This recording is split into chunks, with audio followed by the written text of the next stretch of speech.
Hey everybody, and welcome to VMware TANZU Standard session. I'm Oren Penso, and I'm a technical leader for emerging technologies in the Modern Application Platforms business unit in VMware. In the next 20 minutes, we will go over TANZU Standard, the components inside of that, and we will have a demo to showcase the technology. Let's start. So first, let's go over the TANZU portfolio. The TANZU portfolio is robust and have three different pillars: the build, the run, and the manage.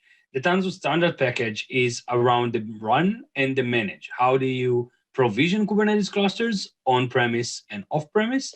And then how do you manage that in a consistent way across all of those different infrastructure providers? In addition to the TANZU standard, you can integrate into two of the services of the manage, that's TANZU observability and TANZU service mesh. On those components, we can do a different session, but for now, let's focus on TANZU standard. So the TANZU standard is starting with the TANZU run, and the TANZU run is divided into two main layers. The one is the foundation itself, and that's TANZU services inside vSphere. That's more for focusing on the infrastructure layer and answering the demand and challenges of the VI admins or the infrastructure managers. And the second layer is TANZU Kubernetes Grid. TANZU Kubernetes Grid is an open source, aligned with the community upstream Kubernetes layer that has consistency across different infrastructure providers. So the way that you're provisioning TANZU Kubernetes Grid on vSphere is exactly the same way you will provision that on AWS based on EC2s or on Azure based on Azure servers. Those two different layers are, as I said, answering the challenges and the demands of two different internal customers or consumers. The VI admins will have their own tool sets and skill sets using vSphere, vCenter, and the common tools of VMware to enhance vSphere with Kubernetes and to expose new services. And from the other end, the developers and the DevOps engineers will have an open source way to consume Kubernetes, and it's going to be consistent across any cloud so they can interact with different clouds seamlessly.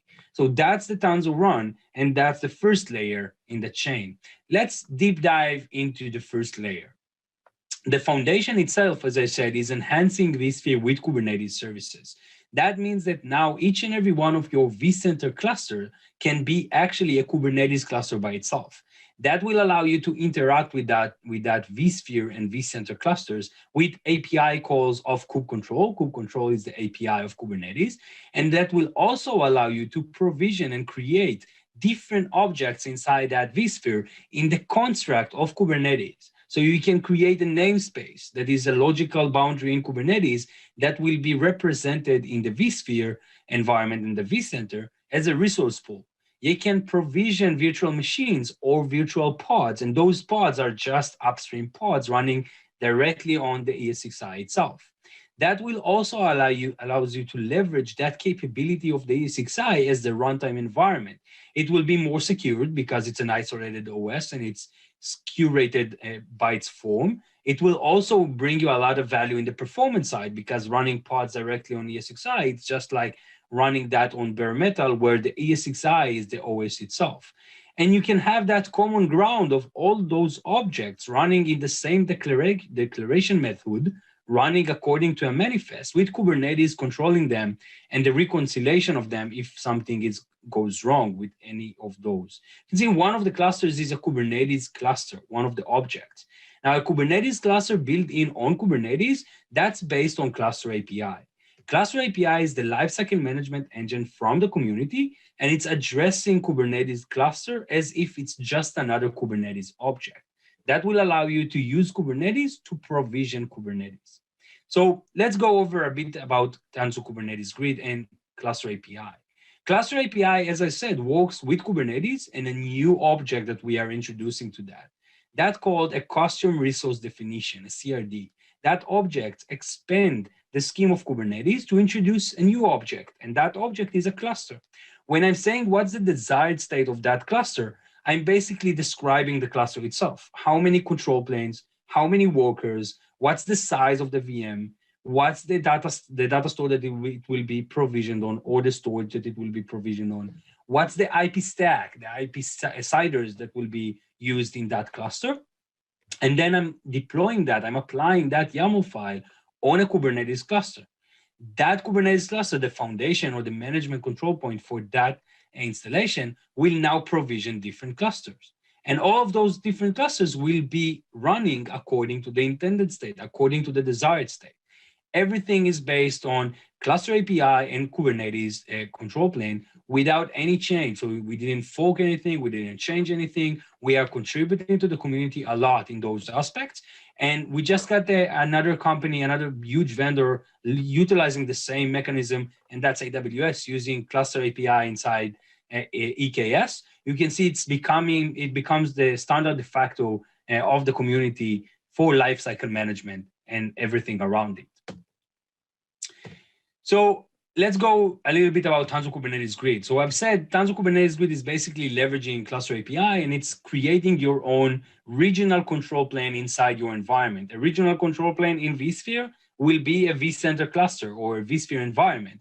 Now, the foundation cluster, the vSphere with Tanzu services, I've stated it first in the beginning, is actually that's actually the management point for that region. So that means that when you're applying a Kubernetes declaration file that declares a cluster, you're basically doing that directly on your vSphere environment, and that's acting as the management cluster itself. You can see here in the slide as well. Now, the lifecycle management is cluster API, but above that, you have Kubernetes, and you have to have additional services around Kubernetes. And we've said that it's more appealing to the open source community and the DevOps engineers, developers that want that consistency across different clouds. To achieve that, we have to use open source tool sets in that aspect. And that's something that is bound or based or dependent on vSphere and VMware.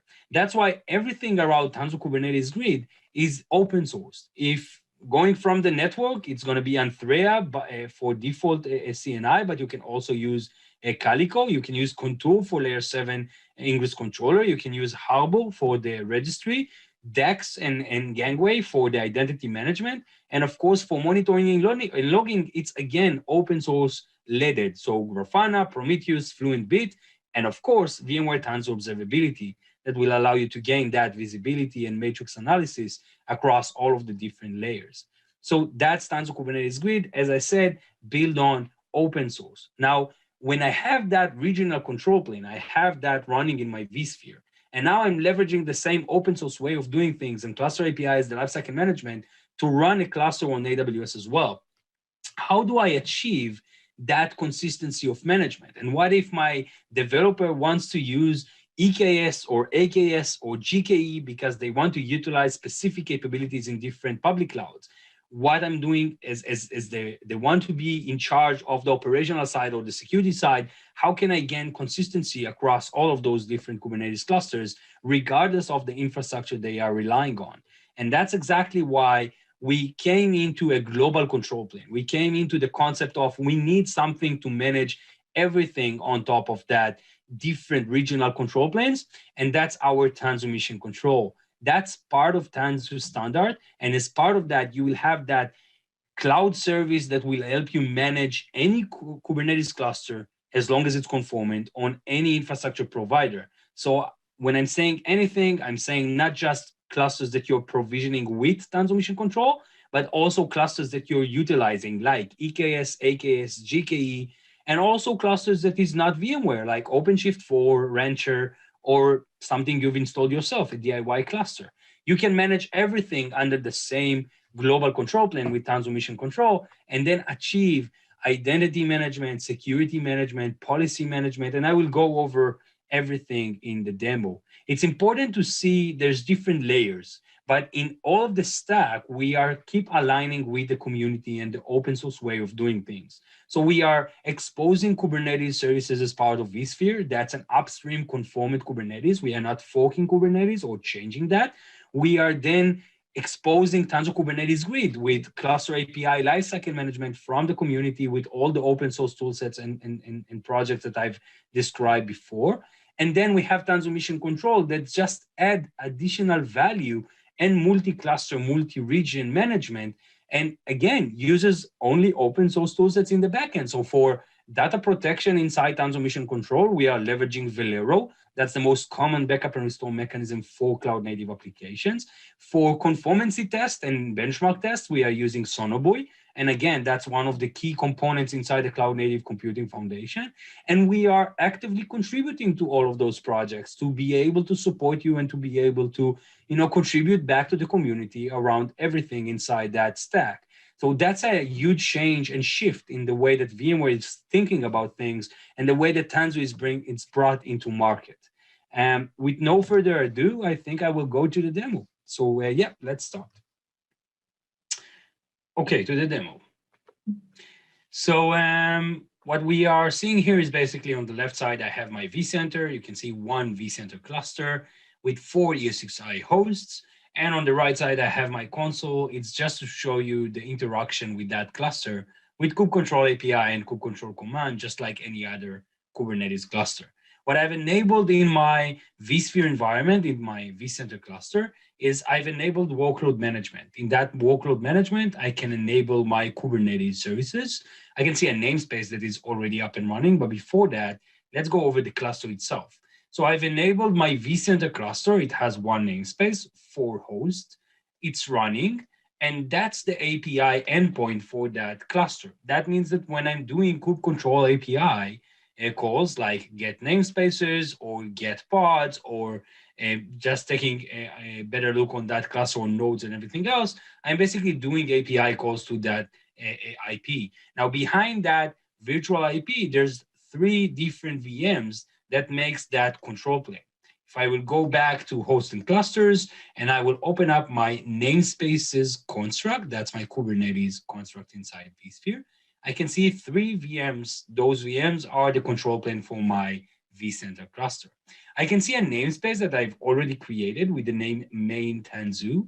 If I will hover above that in the summary page, I will see a lot of different components and things that I can configure. But for our demo, let's create a new namespace. So I will right-click on the cluster itself, and I will choose new namespace. I'm going to call that a demo because we are doing a demo right now. And I'm going to create that. Once I'm creating that, I'm getting diverted into the configuration pane of that namespace. And now I can configure that namespace. So I can edit permissions. And those permissions can be from my SSO domain. I can add my user of DevOps into my, and give it an edit permission, or let's say the administrator. And I can add storage, and that will add a storage class in the backend of the Kubernetes. So I can choose my Kubernetes storage policy to my namespace. Now, each and every Kubernetes cluster has its storage class and persistent volume claims or other components that will bond into that storage class. That's the foundation or the basic layer of storage. And that's why we need to bond that storage class into our namespace. We can now create also capacity and usage or quota policies. Those quota policies will be deployed and basically it will be applied on any object in that namespace. And as I said before, those objects can be not just VM machines, it can also be a Kubernetes construct or a Kubernetes cluster. So in this case, I'm not going to limit anything. You know what? Let's limit the memory and the storage, 100 gigs. So 64 gigs memory and 100 gigs of storage. And I've enabled that in that quota policies. And I can also see down here a Tanzu Kubernetes section where I don't have any clusters running. So when I will provision Kubernetes clusters with Cluster API, just like I've said before, it's going to be provisioned in that construct, in that part. And you will see a Tanzu Kubernetes cluster running here. If I want to go and see better look on my Kubernetes side as a VI admin, I can inside my vCenter go to monitor and see Kubernetes events. I can go to compute and see deployments, daemon sets, a lot of different Kubernetes constructs. And I also have VMware resources. That's where I'm gonna see my cluster and my virtual machines. I can also see storage components if I have one. In this case, I have only my storage class and network services if I will provision load balancer services and networks. If I will go to main Tanzu, in this case, I already have one Kubernetes clusters that is deployed in that. So if I will go to compute and Tanzu Kubernetes, I will see my object. My object is main Tanzu cluster 1. And you can see it has 3 workers that runs. That's the version of Kubernetes that's running. And that's the IP for the control plane for that cluster. That means that when I'm doing kube control API to that cluster, it's going to be those virtual machines that will be answering for that control plane. Now, in that case, you can see those virtual machines are basically a Kubernetes objects, just like anything else. And Kubernetes is the one to manage that. So when I'm doing API calls to that Kubernetes cluster, I can actually add another object and create another cluster. So let's do that. Now, the way that I can interact with that Kubernetes services inside vSphere is either with kube control API from that command line, or I can also use a UI for that. And for the UI, we have an open source dashboard that's called Octant. It's a developer UI, open source developer UI that we contributed into the community, and we are still contributing. And you can actually manage multiple Kubernetes clusters with multiple namespaces, and you can apply YAML files and applications directly from the UI. We will use that to basically deploy an application on our Kubernetes cluster, and after we will create that. So the first thing is to provision that cluster. Now, the easiest way to provision a cluster on vSphere will be to interact with Tanzu Mision Control. Tanzu Mision Control is our main control point, or the management console that we've said that can manage multiple regions, and not just vSphere clusters, but also different clusters like AWS, Azure, and Google Cloud, and others. Now you can see vSphere clusters that is provisioned here with version 1.18.5. Let's create a new cluster on vSphere. For that, I'm going to do create cluster, and you can see I have two different options. One is running on AWS, and the other is provision on vSphere. So I want to provision on my vSphere environment.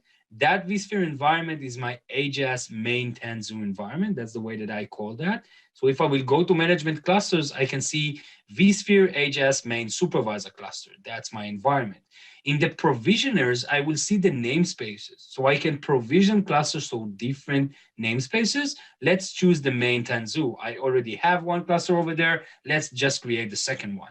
If I will create, I will click on next. I need to give it a name. In this case, the name will be main Tanzu cluster 2, because I have already cluster 1.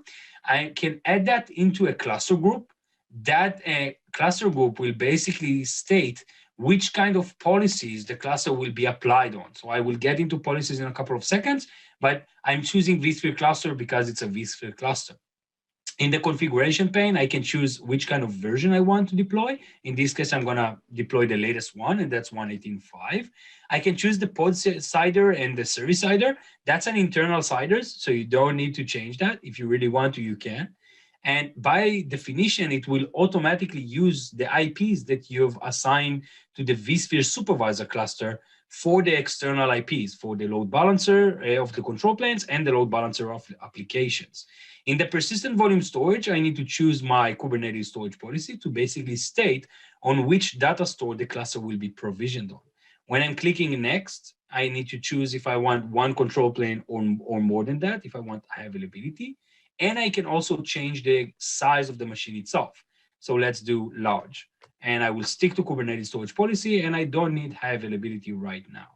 Next, now I can actually choose the amount of workers, the amount of Kubernetes nodes, and again, the size of them. So let's again choose large and extend the number to 2 worker nodes in the same Kubernetes storage policy.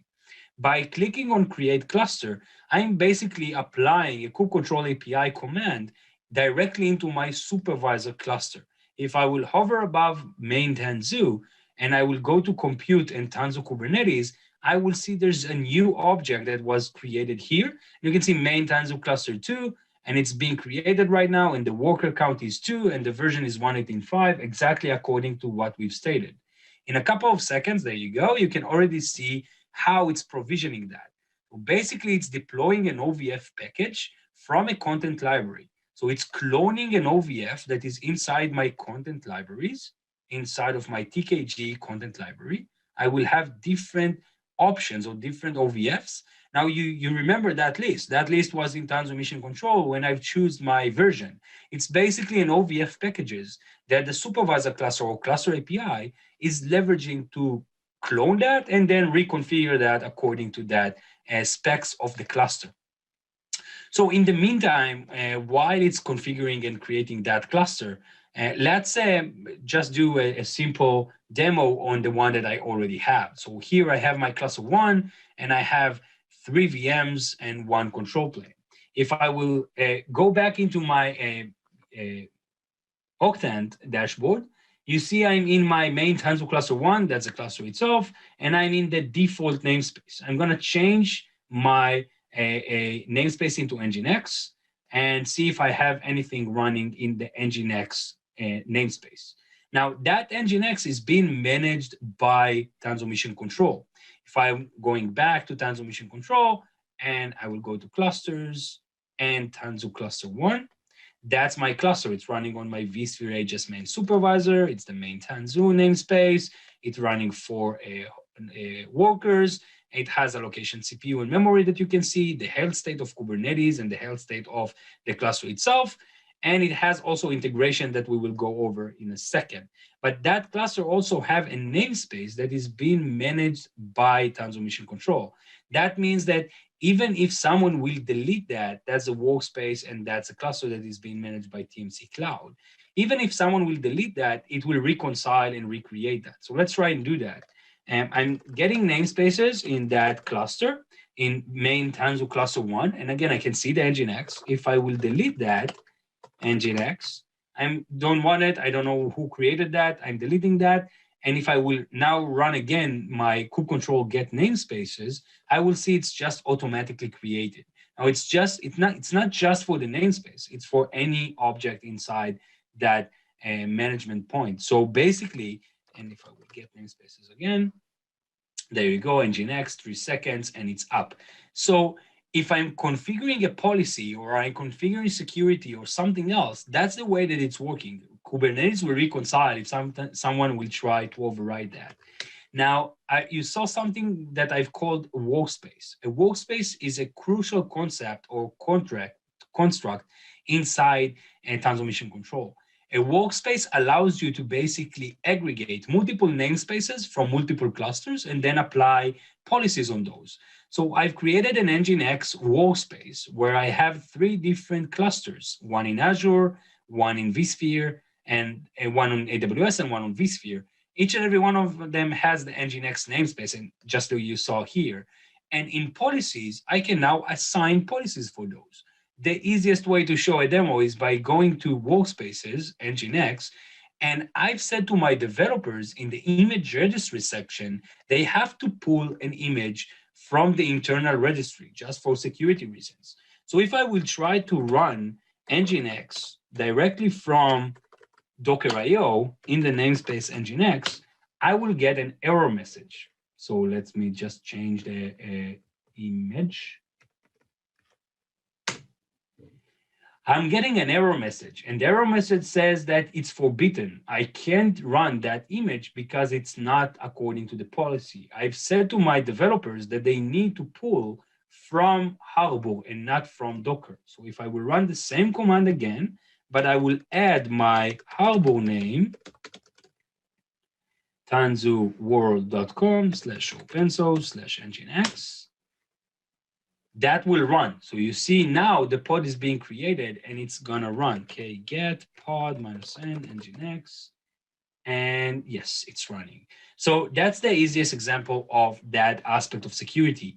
But I can do the same also for access, for identity. It's not easy to manage identity across different Kubernetes clouds. So if I will go to cluster group and I will go to my dev cluster group, you will see different clusters here. So I have an AWS one, an Azure one, a GKE one, and I want to assign access for a user that doesn't have access still for that environment.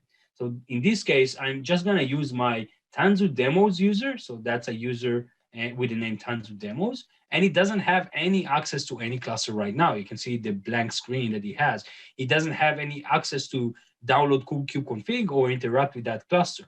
The only thing I need to do to add permissions and access to those clusters is to choose which kind of role access I want to add. In this case, I'm going to add admin, and I'm going to do Tanzu demos at gmail.com in this case, add, create, and that's automatically injected roles and roles access to those clusters. If I will refresh the screen on the right side, you will see now I have access to all of those clusters. And again, that's different infrastructure providers. It's not something that is easy to achieve when you need that across different Kubernetes clusters. So two less things about that. Integration points. When I will get into one of the clusters, let's say take the AWS one, if I'm provisioning the cluster from Tanzu Mision Control, in this case, it's AWS, not vSphere, but it's again a cluster that I've provisioned. You can see I have a bubble here saying upgrade available. If I will go to action upgrades, you can actually see I can upgrade my cluster, and it will canary upgrade automatically the cluster itself. If I want to extend or resize the number of nodes, and you can see there's 6 nodes, I don't need 6 nodes for that cluster. I can either resize or reduce. I can go to node pools and basically change that from 5 to 4, let's say, save. And now I will have 1 control plane and 4 workers. Another important key factor inside that cluster or that integration points is that I have an integration points for Tanzu observability. So if I will click on action, Tanzu observability, and I will open that up, I will get a dashboard with observability matrix for that Kubernetes cluster. That's not part of Tanzu Standard, but it's an integration point, and you will be able to do that if you're acquiring Tanzu Standard. It's an additional service called Tanzu observability. So you can see a lot of different matrix, and you can see a lot of CPU usage and networking and a lot of other components across the observability of the Kubernetes cluster. But it's not just that, because Tanzu observability has the capability to integrate with more than 200 integrations to all the stack. So infrastructure, cloud, in this case, it's AWS, so EC2s, Kubernetes as an application platform, data services, other monitoring solution, or even application. And if I will go to application and service dashboard, you will see an application context view of that same application that I'm monitoring. So request rate, errors rate, latency. And if I'm checking one of the slowest requests, I can also see tracing of that application with microservices connectivity and understand what's the method that actually slowed me down. So there's a lot of visibility inside that Tanzu observability.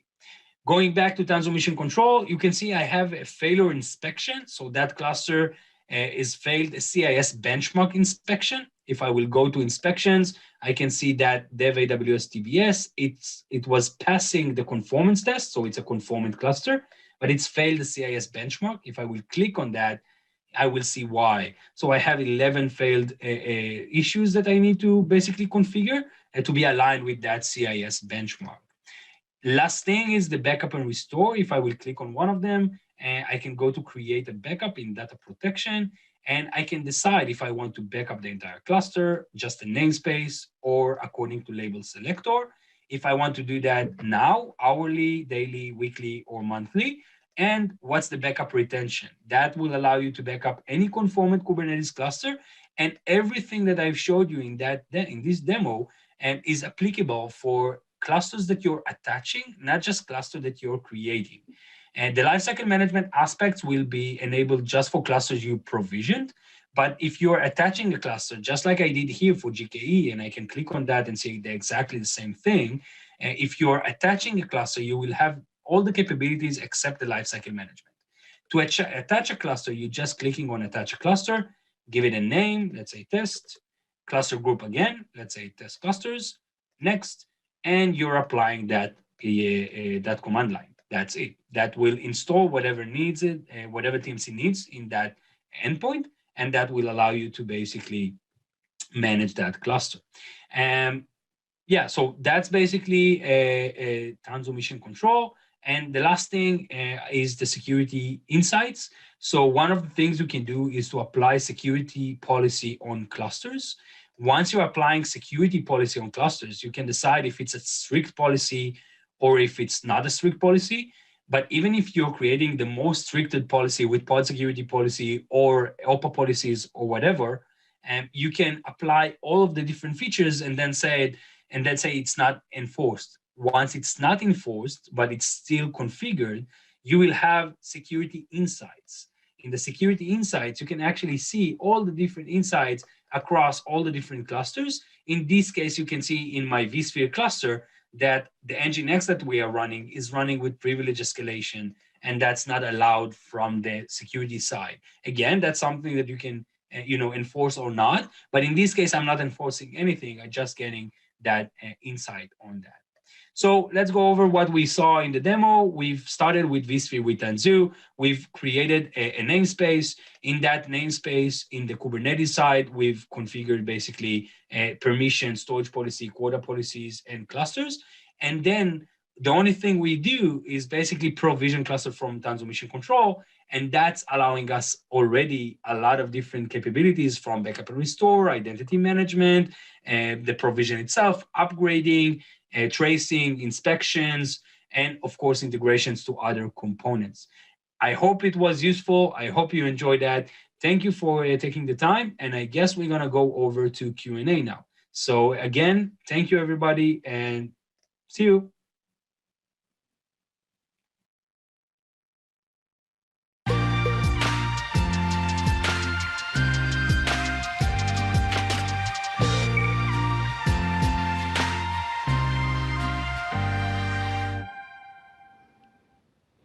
Tak to byl průlet prezentací v podání Orena Penza. My nevíme, jestli Oren je připojen v této chvíli vzdáleně nebo ne, ale co víme je, že nám posíláte otázky, takže vedle mě stojí Tomáš, který bude připraven zodpovědět dotazy, které nám přišly. Tak Tomáši, je to tvoje. Hi Oren, can you hear me? Vypadá to, že Oren není přítomen, čili myslím si, že pokud nám ho tam kluci z režie nepošlou, tak to bude na tobě ta odpověď. To znamená, je možné použít TANZU Standard pro Kubernetes Provisioning tu AWS nebo Azure? TANZU Standard v sobě obsahuje supervisor cluster, který dneska slouží primárně pro provisioning Kubernetes clusteru on-prem. Součástí TANZU Standard je ale Tanzu Mision Control, který dovoluje provisioning dneska primárně do AWS a myslím si, že na roadmap je taky provisioning do Azure. Výborně, jdeme dál. Máme další otázku, jestli je možné využít TMC. Takže jestli je možné využít Tanzu Mision Control pro nasazení dalších komponent řešení, jako je Prometheus, Grafana, Harbor do Kubernetes clusteru. Tento provisioning přídavných modulů, jako je Prometheus, Grafana a další, jsou dneska standardní aplikací přes kubectl a v podstatě nesouvisí s provisioningem clusteru jako takovým. Tanzu Mision Control slouží spíše pro definici pravidel, definici chování, pro inspekci clusteru, takže provisioning těchto aplikací nebo rozšíření Kubernetes clusteru je možné dělat napřímo přes kubectl. Děkujem. Další dotaz. Tak, další dotaz je, jestli může supervisor cluster, který běží nad vSpherou, obsluhovat další vSphere clustery. Dneska to není možné, to znamená, je tam striktní mapování jeden supervisor cluster na jeden vSphere cluster, ale myslím si, že se připravuje na roadmapě možnost provisioningu Kubernetes clusteru přes další vSphere clustery, které nejsou pod jedním supervisor clusterem. A ještě bychom měli mít jednu otázku z těch, které dorazily v průběhu prezentace. Jaká je minimální verze Kubernetes, která se dá připojit k Tanzu Mision Control? Tanzu Mision Control může připojit jakoukoliv verzi Kubernetes clusteru, která má v sobě cluster API a podle mých informací je to všechno od verze 1.16, to znamená Kubernetes 1.16. Já děkuji Tomášovi a před náma je poslední prezentace dnešního dne.